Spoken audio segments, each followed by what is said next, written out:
When we look at our lives, I'm now speaking obviously for myself and I think for some people in the audience, for many of us there seems to be a discrepancy between the dreams that we hold, the visions that we hold for ourselves of what we would really like to accomplish and what we see happening around us.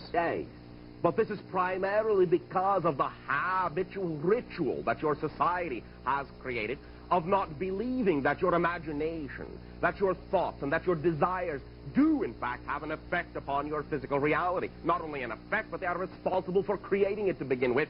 When your society continues to believe that physical reality happens outside of you, and that you really have absolutely no power over what is going on, that you are simply a random cog, as you say, in a large machine that operates without you or with you, then you do not know that you are in touch with that creative ability. You do not know that the reality that you see around you will also be the product of your unconscious and subconscious fears and belief systems.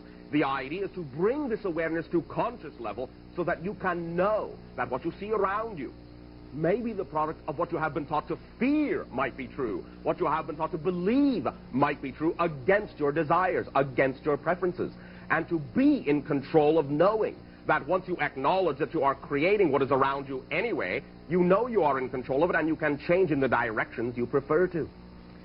We talk about belief, emotion, thought.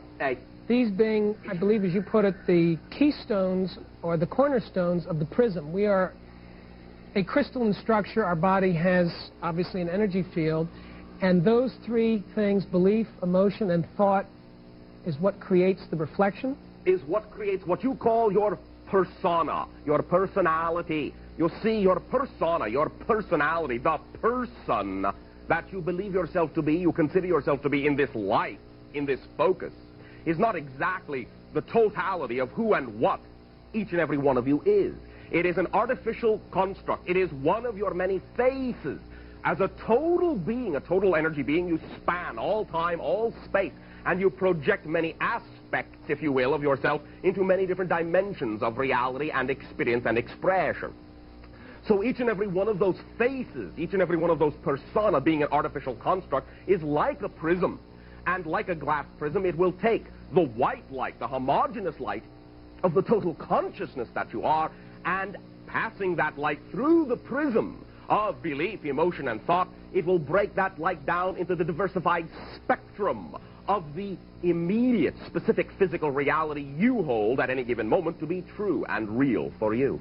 So when you adjust the ideas, the beliefs, the emotions, and the thoughts within you, you create a different type of prism, and the white light then passes through that prism in a different way, and therefore projects a different type of reality upon the imaginary screen 360 degrees all the way around you that you think is exterior to yourself, but which is actually within.